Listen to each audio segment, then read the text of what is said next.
튼튼한 치아는 오복의 하나로 알려져 있습니다. 노인 인구 증가와 함께 삶의 질이 중요해진 만큼 치아 건강의 중요성 또한 커지고 있는데요. 치아 건강의 초석, 바로 치주입니다.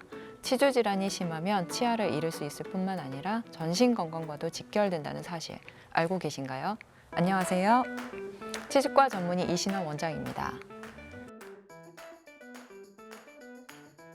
흔히 치과로만 알고 계실 텐데요. 치과에도 여러 전문 분야로 나누어집니다. 그 중에 하나인 치주과에서 전문적으로 진료하는 분야가 치주인데요. 치주란 치아 주위 조직을 의미합니다. 치아 뿌리 주위를 감싸고 식감을 느끼게 해주는 섬유인 치주인데, 치아를 단단히 받쳐주고 혈관과 신경이 분포하는 치조골, 그리고 이것을 겉에서 감싸주는 치은으로 구성됩니다. 정상적인 치은은 밝은 핑크색의 단단한 부착 치은과 붉은 가동성의 점막 조직으로 구성됩니다. 일반적으로 가장 흔하게 걸리는 질환이 뭘까라는 질문에 보통 감기를 떠올리실 텐데요. 사실 감기보다 유병률이 높은 질환이 치주 질환입니다. 증상이 없는 경우가 많아서 치주염증을 인지하지 못하는 경우가 많습니다. 5살에서 7살 사이의 유아기부터 치은염증은 시작되며 20세 이후 성인에서 절반 이상이 치주염을 가지고 있고, 연령이 증가함에 따라 치주염은 점점 증가하고 노년층의 경우 유병률이 80에서 90%까지 증가하게 됩니다. 다행히도 나이가 든다고 해서 무조건 잇몸이 나빠지는 것은 아닙니다.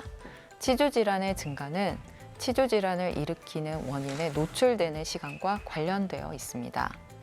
구강 관리가 잘 되지 않는 사람의 경우 나이가 먹을수록 치주 질환 원인에 노출되는 시간이 늘어나기 때문에 잇몸이 나빠지게 됩니다. 물론 노화와 관련되어 잇몸이 얇아지고 골밀도가 떨어지는 변화는 나타나지만 구강 위생 관리만 잘 된다면 나이가 많아지더라도 치주 질환을 걱정할 필요는 없습니다. 잇몸염증은 크게 치은염과 치주염 두 가지로 나뉩니다. 치은염은 잇몸염증이 잇몸에만 국한되어 염증이 진행된 단계이고, 치은염이 더 진행되어 치조골까지 녹이게 되면 치주염으로 진행됩니다. 치은염 상태에서 적절한 관리가 된다면 가역적으로 잇몸을 원래 상태로 되돌릴 수 있습니다. 하지만 치은염이 방치되면 치조골이 녹아 전체적으로 치조골 높이가 낮아지게 되면 건강했던 원래의 잇몸 상태로 되돌릴 수 없게 됩니다. 이러한 치주염증을 일으키는 세균과 독소는 우리 몸의 혈관을 타고 전신 질환을 악화시키는 위험을 초래하기도 합니다.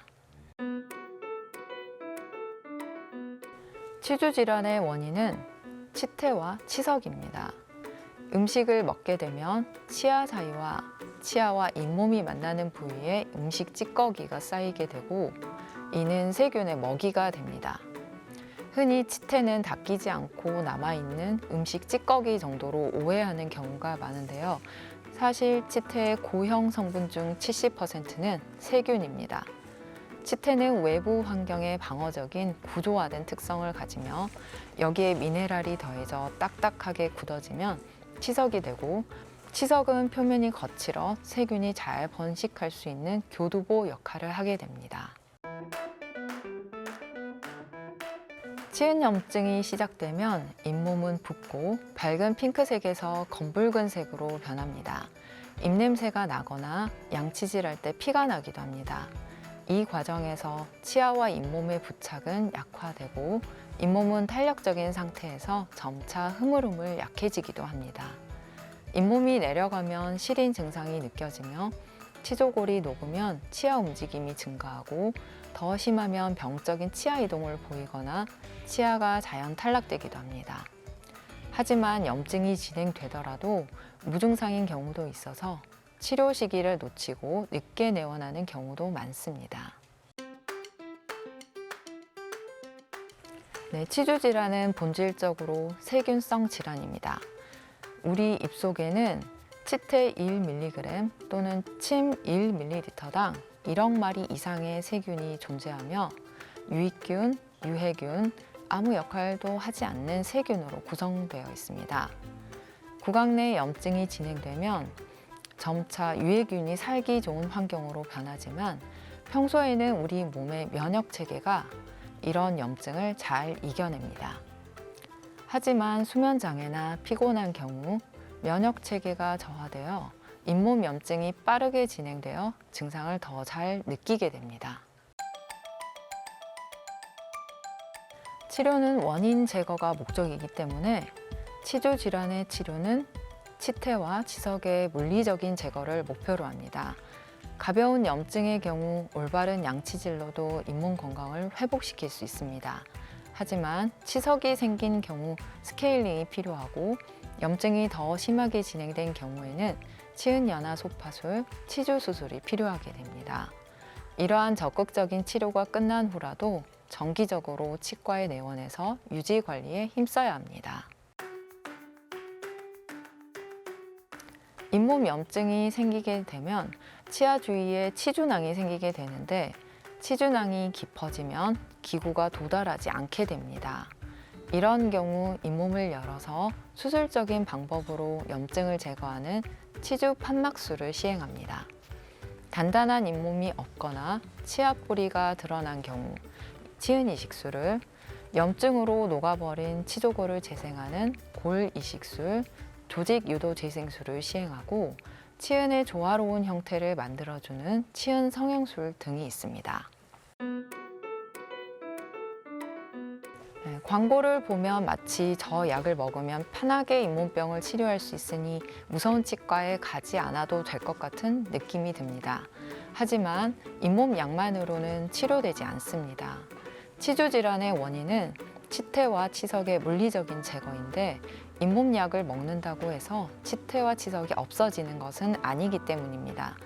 잇몸 약은 염증 완화와 치주 조직에 영양 성분을 공급하는 역할을 합니다. 간혹 잇몸병을 오래 앓고 있었는데 장기간 잇몸약만 복용하다가 염증 증상을 못 느낀 채로 잇몸이 심하게 파괴된 후 늦게 치과에 오시는 분들이 계십니다. 잇몸약은 반드시 치과 치료를 하면서 보조적으로 먹는 영양제 정도로 생각하시면 됩니다. 치과에 스케일링 받으러 1년에 한 번 간다고 생각하기 쉬운데 사실은 그렇지 않습니다. 구강위생 관리가 잘 되는 경우 1년에 한 번으로도 충분할 수 있지만 이는 극히 드물며 대부분의 성인에서 양치질을 잘 하는 경우가 드물어서 6개월에 한 번은 치과에 내원하는 것이 좋습니다.